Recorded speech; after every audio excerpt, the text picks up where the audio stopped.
We all want to become the better version of ourselves. We all want to learn how to become great leaders, how to move the world to become a better place for all of us. Today, I have here the honor to have Dr. Simcha Asaf Leibovich. He's an educator, a leader, and he's educating leaders to become better version of themselves. And he works with many, many people from army leaders, CEOs, and I'll let him to introduce himself and share the valuable insights that you're about to learn today. So, Dr. Leibovich, how are you today? I'm wonderful. Trying to do our best. I just came back from the States after 2 amazing weeks working with student leadership. You were one of them. You joined our session, our workshop. And I came out very optimistic because I see the next generation leaders have many values and they have very high motivation, as you said, to make a better world, which is a great challenge for us. Sometimes you sit and you think, how are we going to do it? But I trust you guys. So right now you're talking with us from Israel. So maybe share with us where are you currently living in Israel and what brought you into the field of leadership? I must tell you that I think when I was very young, I was real fascinated by the fact that some people have it. I remember even in the elementary school when there was one student that everyone listened to him. It wasn't always the stronger or the most powerful or the highest or the most beautiful, but he has something in him that people really, really followed him or listened to him. And I was really amazed. How does it happen? I saw it in sport. I saw it in movies, in wars, in politics. And I said, what's so special about him? And when I became older, I really wanted to learn it. And, most of the people, when I ask them what makes a leader, they use the word charisma. Actually, it's in Greek, it's charisma. It's a Greek word, which means a present from God. Amazing, because no one knows exactly what it is.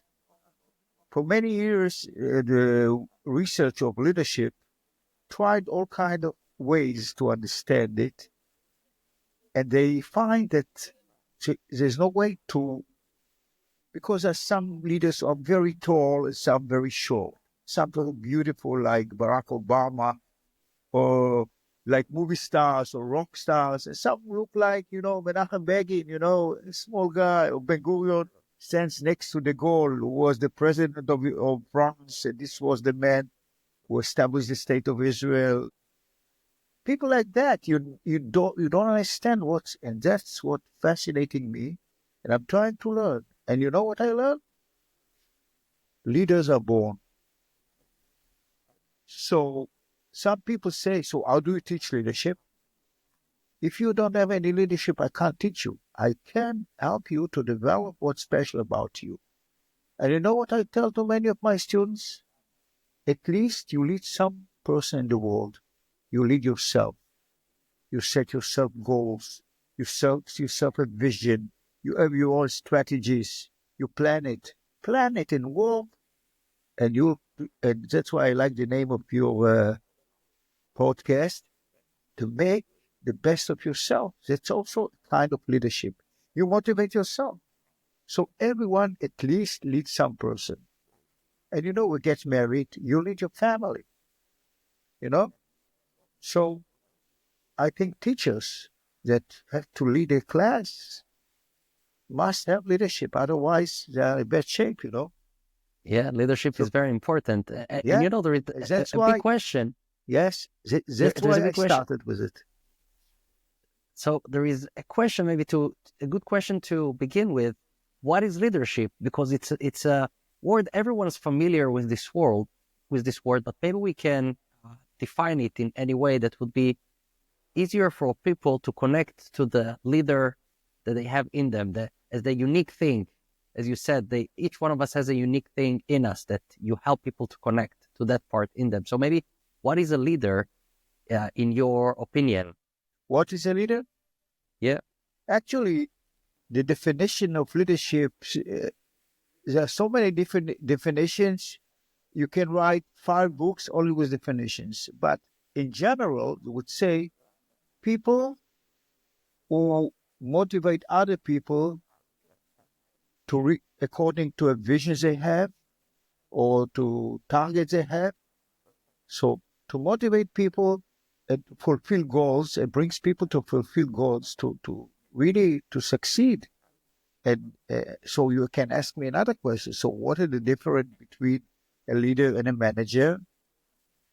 Managers are doing the same.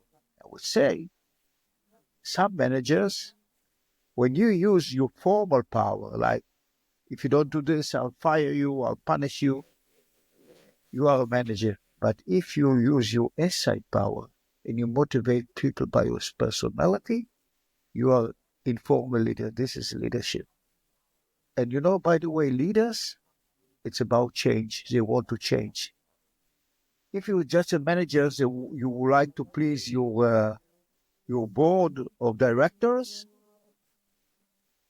you can be very successful. But if you want to change and you bring your insight and you bring your vision and you want to bring your mission, that makes you a leader. So how can our listeners and all of us can start to lead, bring the best out of ourselves, can start to become leaders? As I said before, some people don't want to lead or are not born with leadership, but at least they can fulfill themselves and lead yourself. First rule, lead yourself. Okay? You Be shared, who you are. I would say, it's a very good book by Stephen Covey. It's called 7 Habits of Highly Effective People. The first rule he brings, and I think this is the first rule, be proactive and not reactive. Those people who want to make a change, want to have achievements, they have to understand it's in their hands. They have to be proactive. He was inspired by Viktor Frankl, another name, who wrote an amazing book. It's called A Man's Search for Meaning. He wrote it in the Holocaust. After Auschwitz, he was in Auschwitz. And he sees the search for meaning is one of the strongest motivation people. So I would say every one of us should at least look into himself and ask himself really seriously, what's special about me? Where is my power? What do I have passion about? And I would say that I was inspired by a rabbi. His name is Rabbi Cook. Rabbi Cook, he wrote, he was also a writer. He wrote a nice foreword. Is it okay that I read the poem? yes, of Okay, course. because it's a very good one and it really reflects what I think about the power within you. The first thing you have to reveal was what are you good at? And people will give you feedback. Now, he says, every person must know and understand that in the depths of one's being, there burns a candle. And one's candle is not at all as a friend's candle. And there is no one that has no candle. And every person must know and understand that he needs to seek and reveal his light to as many as possible and make it great torch to enlighten the entire world. Like it? Strong. Yeah, So, beautiful. okay, now the main idea of this poem is that you, Yuval, and every one of your friends is something special. It was born with a special power. He calls it a light. And your role, your, I would say, obligation, even he said, this is something you has to do because it's not you. You got it as a present. He says, from God, you got this present and you have to reveal it and to share it with other people because it's not yours. And everyone has a special light. Your light is not like mine, and his light is different from the others. But he says something very important. There's no one in the world that has no light. I remember some teachers I worked with said, from this kid, nothing will come out. This is horrible to say it. Maybe they didn't see it. You know, look at your friends. Some of them that you didn't expect anything from them became successful when they, is that correct? Yeah. Yeah, it happened to me. And what? This is a very empowering poem because we have to empower. That's what I teach teachers and officers in the army and managers and CEOs. I tell them, you have to look at the special potential of every person you have and to encourage him to bring it out. This is your obligation as a manager or as a commander. So this is one thing that has inspired me. There's also another poem. It has also music, and it became very popular now in Israel. It's called Rise Up, Rise Up. Aleh lemala aleh in Hebrew, and it says, Rise up, for you have the strength to do so. You have wings of the Spirit, wings of the powerful eagles. Do not deny them, or they will deny you. Seek them, and you will find them in flesh. The idea is that if you don't bring out your potential, it will hurt you. It says, don't deny your power because it will deny you. People who don't express and bring out and fulfill and what Maslow calls actualization, self-actualization, brings out their potential, they hurt themselves. They're not happy people. I know that you are a psychologist who study psychology. You know it. When you have people who are depressed, usually those people are really disappointed for themselves, who couldn't bring out what they have. So this is my vision about that everyone is born with something, and our goal as teachers or parents or commanders, but don't wait for them. Do it yourself. You see what I mean? Don't say, well, he didn't help me, this was wrong. Remember that you have to do it yourself. To be You know, I, proactive. I remember something very, it's a very simple but strong idea that you shared in your workshop that I've seen. You said that we need someone to challenge us, that we need to find someone to challenge us to become better than who we are currently, to stretch our limits, to go out of our comfort zone. And it connects very well to those poems and ideas of discovering who we really are as a person. You're right. You're right. You know, you can ask, or I can ask, you can ask me, why do we need someone from outside? Can't we do it here? Remember, we did all kind of exercise that I proved that you need people really don't push themselves up. They don't prompt themselves. And we need someone,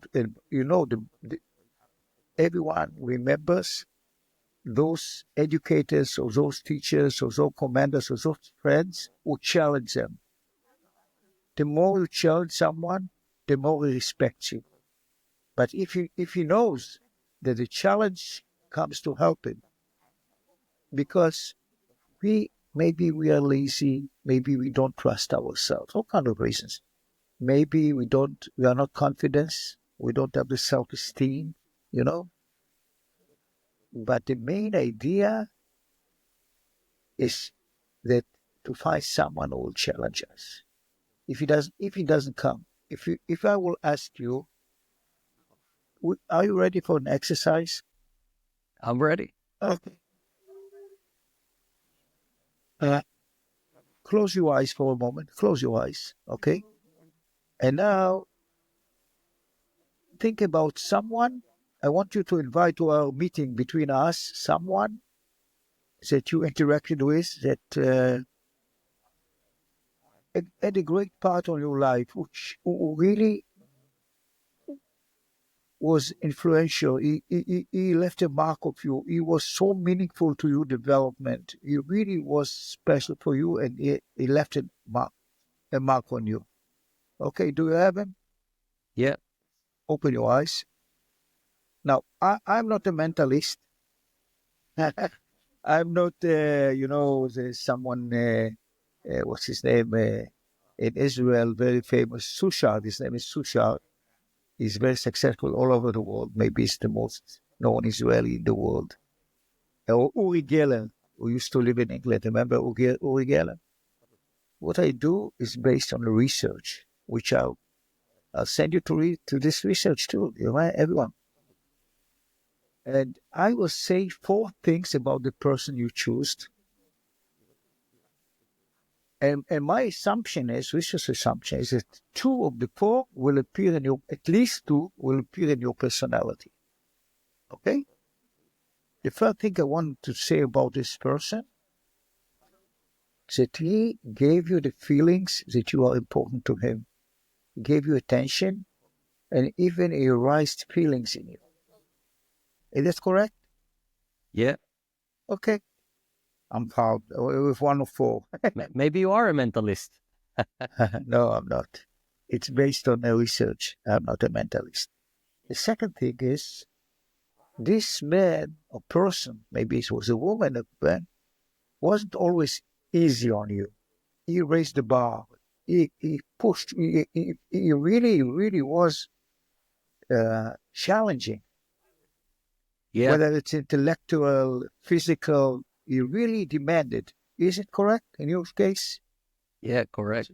So I rest my case. I have 2 from 4. But you want to hear this too, yes, I guess. Of course. Yes, you are now interested. I mean, you are curious to know. Yes. The third thing, this person is very honest. You believed in what you see is what you get. You felt that he's a role model, that he's someone who you can trust. Is that correct? Correct. 3 or 4. And the fourth thing is, this person believed in your abilities. He saw something in you, and he spoke with you about the future. He prompted you, he pushed you to do more than you can. It's different than challenging. Is that true? Also true. Yeah. So you have all the 4 in you.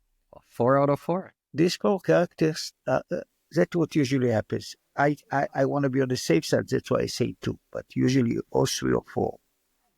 And all over the world. And this is called transformational leadership. I will email you the theory of this type of leader. Most of the leaders, I would say, are transactional leaders, which I'll explain in a moment. But before I explain, I want to ask you,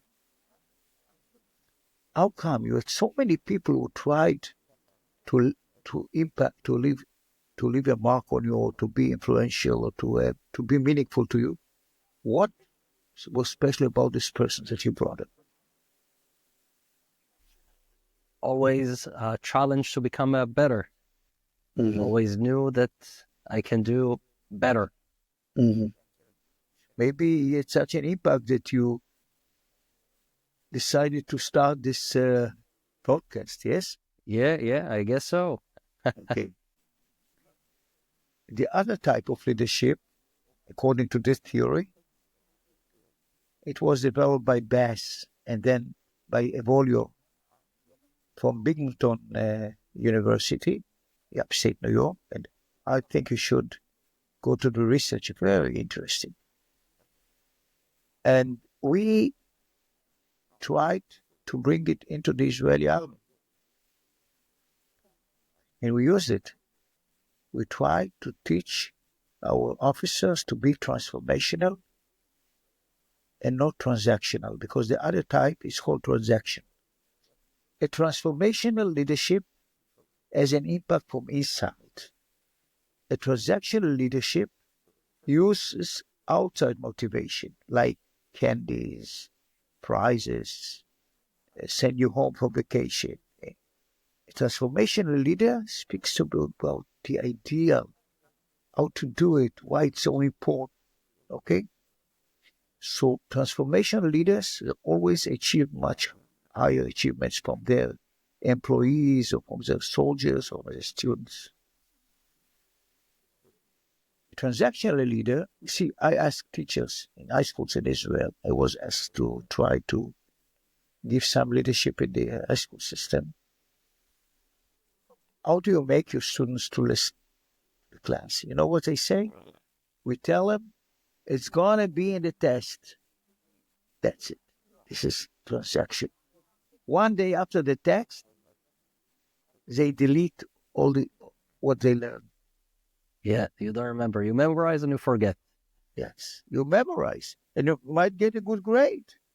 And your school might show the achievements all over America, and they say, you see, our students got A's in the SATs and mathematics, whatever.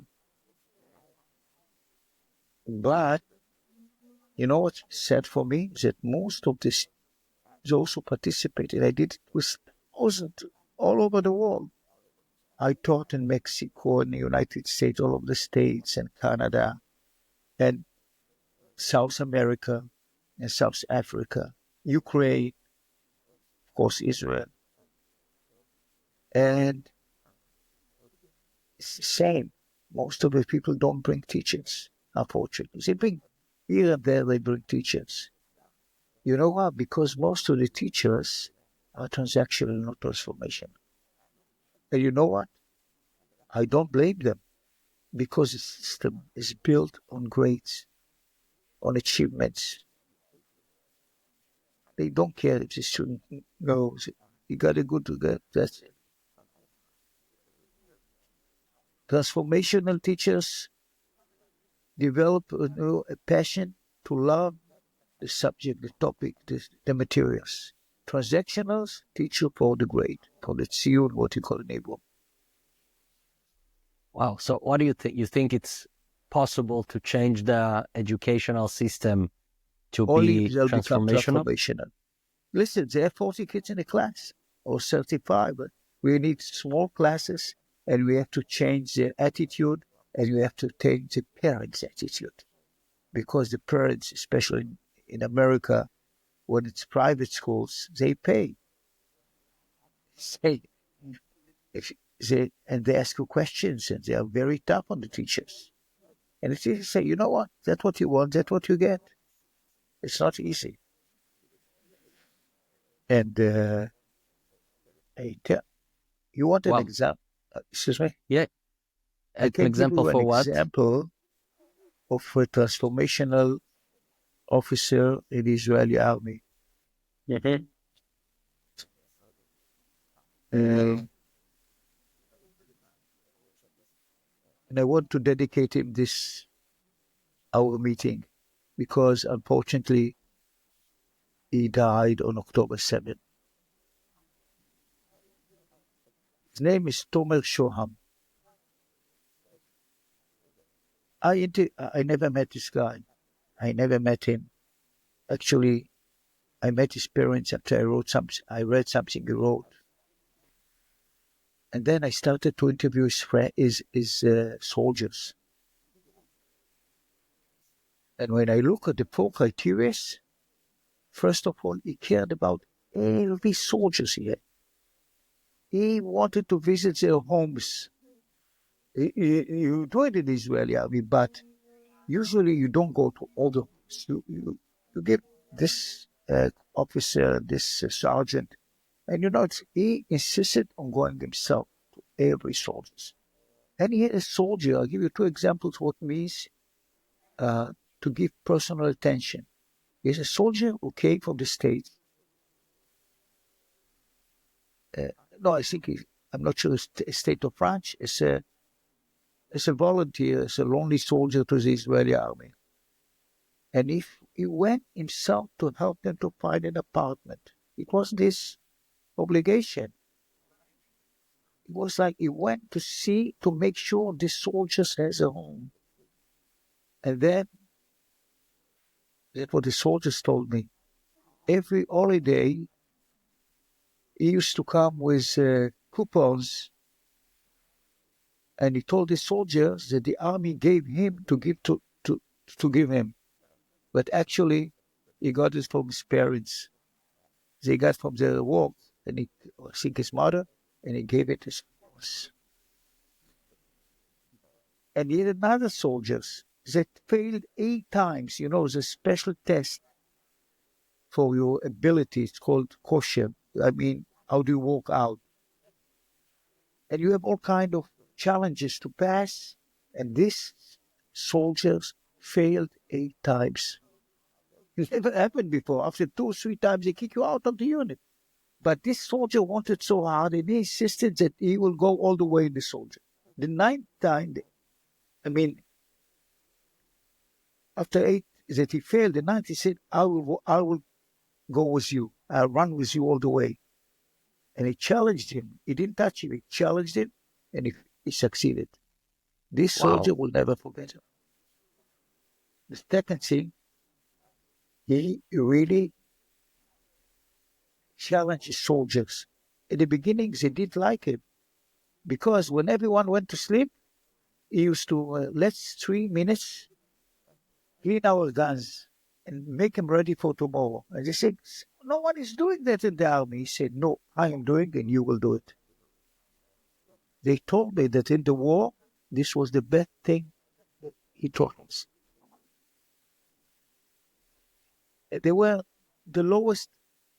They never finished number 1 in all the unit, but he insisted of trying again and again and again, and then they became wonderful. The third thing, he pushed them up, that he told them that his goal in his life is to bring them to a level that they will not need him. Inspire them and delegated. He saw some of the good soldiers, and you know what? They became, after he left, they functioned wonderful together. And after the new officers they had was wanted, they came to the highest commander and said, we don't need any more officers. Tomer Shoam taught us that we should trust ourselves and that we can lead themselves. And since then, they choose one of them who became their leader. He was so honest.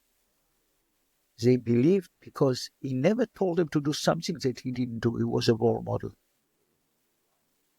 And unfortunately, in October 7, his unit was ready. 5:30 in the morning, every morning, they have to stand up, dressed and ready, because he said, we are soldiers. Other people went to sleep. He didn't let them. They were ready. And in this spot, the Nukhba, the Hamas couldn't pass, because the 5 soldiers had such amazing fire. And he saved the kibbutz. It was Wow, such an this is inspirational Tomer person. Shoam, and this is transformational leader. Yeah. And thank God we have children like that. Mm-hmm. Wow, we can learn a lot from Tomer's story. Yes, Thank you for sharing. I wish I could write more and dedicated a book for him, because I never met him, but I was was so inspired and so admired his potential. He was born like that. I spoke to his parents. He put himself unbelievably. He wanted to run marathon and football player and a good student. Everything he went, it's called Metsuyanut, excellence. He really, really put as this is a transformational leader. Wow. So if I want to look at our episode today and summarize our conversation here, maybe with a quote or something that will make our listeners remember that they can become and bring out their transformational leader in them, or a quote that can inspire them from maybe something that you heard, or... There's a rabbi who inspired not just the American Jewry, but all America. And I know when I go to visit his grave, I see so many people who are not Jewish at all. His name is the Lubavitch Rebbe, or the rabbi from Lubavitch. He's a Chabad rabbi. He's the leader of Chabad. And he believed, and he taught us, I really follow this man, that every person has a mission in his life. It's called the Hebrew term, something that he was born to do it, to make a better world. That's what he taught us. And our role, like Rabbi Kook, is to find a special power that we have to bring redemption to the world with our power to do our mission. So if you're young, or even older, it's never too late, by the way. Some people change the mission during their life. You see, many people say, well, I'm retired. No one is retiring. The Rebbe also told. So who told you retire? Only God decides when you retire. It takes you. But if you are here, there's always someone who needs you. Even you're sick, there's someone who is a worse condition than you. And this brings happiness. If you want to have a happy life and a meaningful life, like Viktor Frankl said, you have to find special power and to help. Whether it's not only help other people. Some people like nature. Some people like trees and flowers. You have to do something positive for others. Because even Maslow, the pyramid, the hierarchy of needs, the pyramid of needs. Mm-hmm. At the beginning, when he came out with the theory, he said the highest level of motivation is self-actualization or self-fulfillment. But later in his life, he spoke of something which is higher than that, is to give and share with others.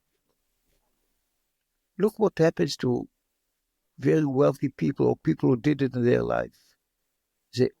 When they come to an age or to a situation, they start sharing and donoring and giving to other people, because this is what makes people really happy, not some from outside. Money is good, it's important, but if you just keep it for yourself, Hillel HaZaken, he was a Jewish scholar. He said, Im en ani limili, which means I have to be for myself. But if I'm only for myself, and if it's not now, when is it going to be? That means the first stage in your life, you have to study, to work hard for yourself, to find who you are and what can you bring to the world.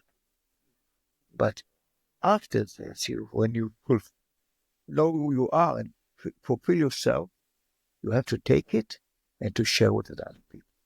Otherwise, what you're doing, you become egoistic, selfish. Wow. I think one of the greatest things that we can take from today is to pay attention. What is our gift that we got? What are our skills? That's exactly. And start to express them out to the world and use them. Be thankful every morning. And it might take time. Sometimes your environment tells you what you're good in. Let's say you start cooking, people love your food. You sing and people love your voice. You arrange something, wow, you are a great administrator. Or, people give you a feedback. And sometimes if you're not happy what you're doing, that means you are not in your place. You have to move away and start thinking again. And And I want to use your technique, your philosophy now for our listeners and say that we are challenging you, the listeners, to express yourself and bring out your skills and become better. I agree. I agree. Oh, very fascinating talk. So many insights. And I'm sure that our listeners, it's just, I've seen you also live and you have so much knowledge, so much ideas, so much philosophy. You're such an inspirational person. Thank So you. I'm very honored for you to be with us today and share your stories. Actually, after I came from this trip, every time they invite me to other places, I was asked to give. Usually, I don't like to speak online. I need people. I need people surrounding me. I like the wild. I like the interaction with people. But many people told me again and again, and maybe I'll use this technique, to start teaching online. Maybe I will do it. Maybe. Yeah, Maybe you will challenge me. yeah. Everything. Anyway, thank you very much, Yuval. Thank you very much, Dr. Simcha Asaf Leibovich, for being with us today and sharing your That's insights. Toda. Bye-bye.